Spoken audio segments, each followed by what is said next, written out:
জয় জগন্নাথ। শুভ রথযাত্রার অনেক অনেক শুভেচ্ছা জানিয়ে ভিডিওটা শুরু করছি। রাধে রাধে বন্ধুরা, কেমন আছেন? আশা করি খুব ভালো আছেন।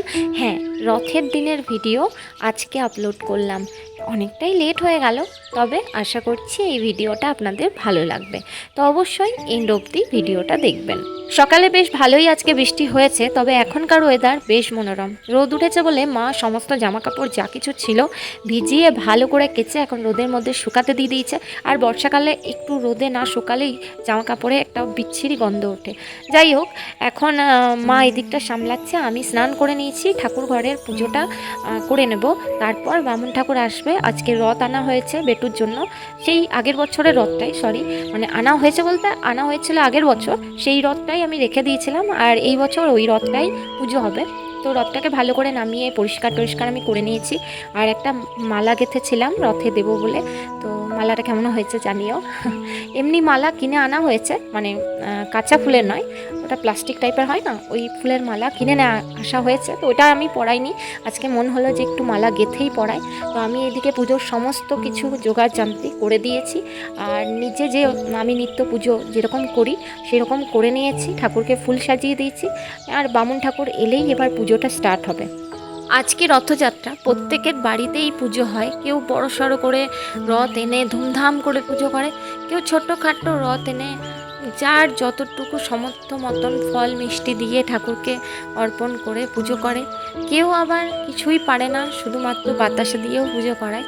তো প্রত্যেকের বাড়িতেই যেহেতু আজকে পুজো হয়, তাই বামুন ঠাকুরকে সময় মতো পুজো করানো বা বামুন ঠাকুর যে সময় মতো এসে পুজো করে দিয়ে যাবে, এই চিন্তা ভাবনা করাটাই ভুল। হ্যাঁ, আমাদের বাড়িতে আজকে বামুন ঠাকুর আসতে অনেকটাই লেট করে। যাই হোক, তার বিভিন্ন বাড়িতে পুজো থাকে, সে কারণের জন্য কিছু বলার নেই। তো যাই হোক, ফাইনালি ঠাকুরমশাই এসেছেন, তারপর পুজোর বিধিনিধি শুরু হলো। শুধু রথের জন্য নয়, আমি লক্ষ্মীনারায়ণের যে ফটো রয়েছে সেটাতেও একটা মালা দিয়েছিলাম, আর অন্যদিকে যে অনুকূল ঠাকুরের ফটো রয়েছে সেখানেও একটা মালা গেঁথে দিয়েছিলাম।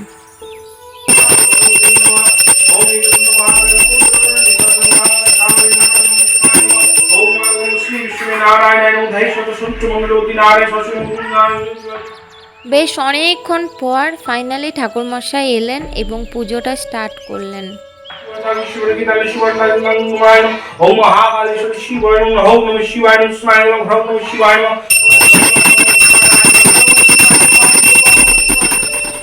আজকে সকাল সকাল একবার টিভিটা অন করেছিলাম নিউজে দেখার জন্য যে পুরীতে কত পরিমাণ ভিড় হচ্ছে। আর এই বছর তো দীঘাতেও বড় জগন্নাথ দেবের মন্দির তৈরি হয়েছে, শুনছি সেখানেও নাকি বড় যেরকম রথ তৈরি হয় পুরীতে, সেই রকমই নাকি ওই রকম রথে করে ঘোরানো হবে জগন্নাথ দেবকে, মানে মাসির বাড়ি নিয়ে যাওয়া হবে।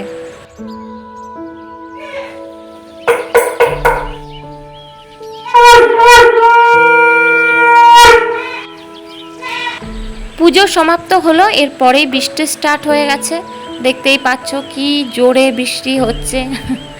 সমস্যা হলো যে বিকেলের মধ্যে যদি আকাশ পরিষ্কার না হয় তাহলে রথ নিয়ে বেরোনো খুব মুশকিল, মানে বেরোনোই যাবে না। কারণ বেটু যদি একটু বড় হতো বৃষ্টিতে ভিজলে অত প্রবলেম হতো না, কিন্তু ওকে নিয়ে যাব, দিয়ে বৃষ্টিতে ভিজবে, শরীর খারাপ করবে। যাই হোক, একটা বিচ্ছিরি ব্যাপার, দেখা যাক বৃষ্টিটা থামে কিনা। তো আর বৃষ্টি দেখে লাভ নেই, এখন রান্না বসাতে হবে। তো আমি এখন চালটাকে ভালো করে ধুয়ে নিচ্ছি, এরপর ভাতটা চাপিয়ে দেবো। আর অন্য সাইডে সবজিগুলোও ভালো করে কেটে নিতে হবে। আজকে আমাদের বাড়িতে সব নিরামিষ পদ রান্না করা হবে।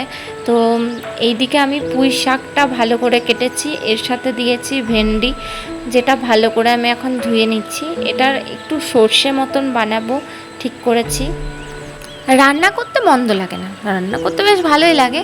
সমস্যা হলো এই রান্নার আগে কাটোরে ভালো করে, তারপর তাকে ধৌড়ে, তারপর মশলা বাটোরে, তারপর রান্নার পর গ্যাস মোছড়ে এত এত বাসন হবে, সেইগুলো ধুয়ে রাখো।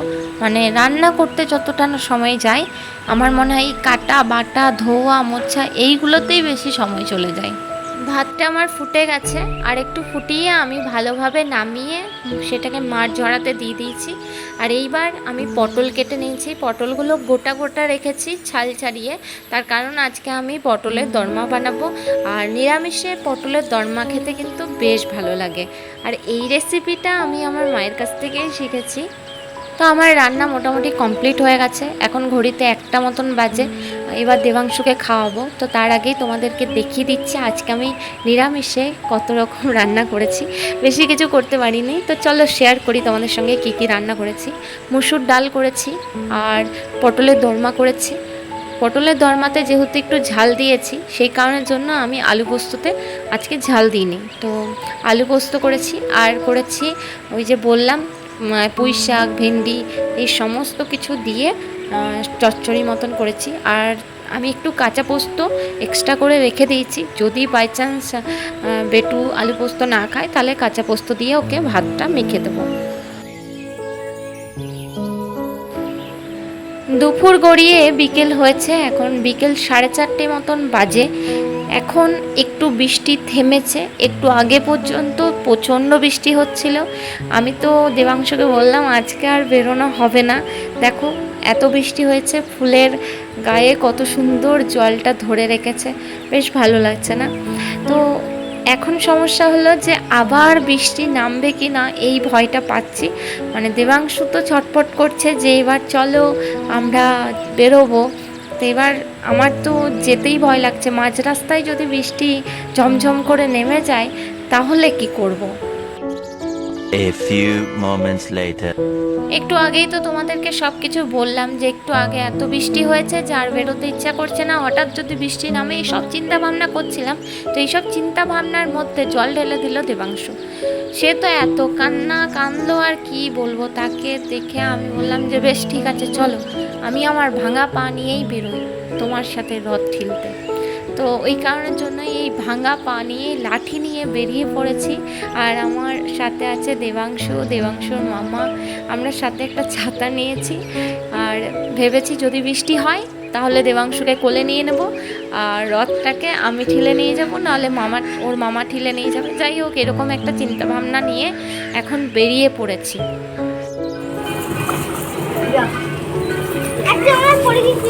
হুম, ওই একটাই পড়েছে।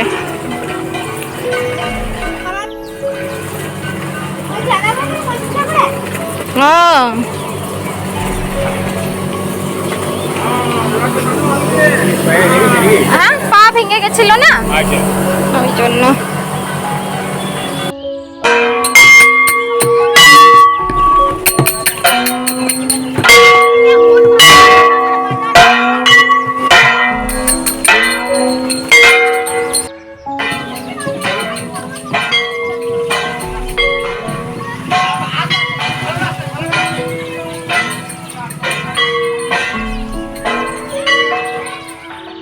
উঁচুকে দেবাংশের সঙ্গে চলে তো এসছি, অর্ধেকটা রাউন্ড কমপ্লিট করেছি। এখন আমার পাটা এত ব্যথা করছে, মানে আমি আর চলতে পারছি না। কিন্তু এখন আমাকে কোলে নিয়ে বাড়ি যাবে কে?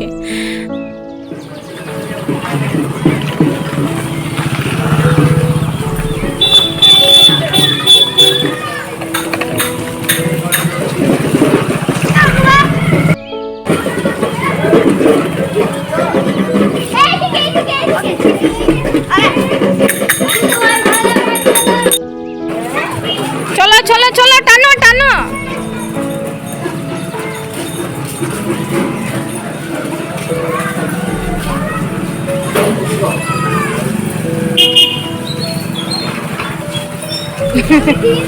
কি পা ভেঙে গেছিল না?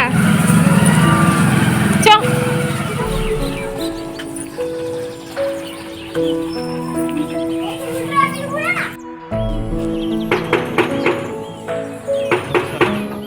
আজকের এই ভিডিওটা এখানেই সমাপ্ত করছি। আশা করছি ভিডিওটা ভালো লেগেছে। দেখা হচ্ছে খুব শীঘ্রই একটা নতুন ব্লগে। তোমরা ভালো থাকবে, সুস্থ থাকবে, আর এইভাবে আমাকে সাপোর্ট করবে, আমাকে ভালোবাসবে এবং আমার অনেক অনেক ভালোবাসা নিও। আমার দেবাংশুকে আশীর্বাদ করো। জয় জগন্নাথ।